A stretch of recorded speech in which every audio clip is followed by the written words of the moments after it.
আমাৰ জীৱনত কিছুমান ৰিয়েকশ্যন আছে, ষ্ট্ৰং ৰিয়েকশ্যন। সেই ষ্ট্ৰং ৰিয়েকশ্যনটো আমি অতি ছফ্ট বা অতি কোমলভাৱে দিব পাৰোঁ। মোৰ এটা এক্সপিৰিয়েঞ্চৰ কথা ক'ম। এদিন মই মোৰ এজন বন্ধুৰ লগত মটৰ চাইকেলৰে ক'ৰবাত গৈ আছোঁ। মই বেকত আছোঁ, সি ফ্ৰণ্টত ড্ৰাইভ কৰি আছে। তো জামৰ মাজত, অতিৰিক্ত ট্ৰাফিক জামৰ মাজত কেনেবাকৈ আহি পেলাই এটা চাৰিচকীয়া বাহনৰ বেকফালে বাম্পাৰটো সেই আমাৰ বাইকখন লাগাৰ লগে লগে সেই মানুহজনে একো কোৱা নাই। আমি তাক অভাৰটেক কৰি কিনি যেতিয়া তাৰ ফ্ৰণ্টত আহিলোঁ, তেতিয়াও সেইফালে জাম আছে, আমি থিয় হৈ আছোঁ।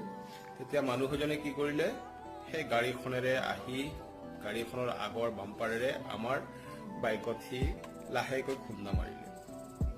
তো তেতিয়া মই লগে লগে বেকফালে আছিলোঁ, নামিলোঁ।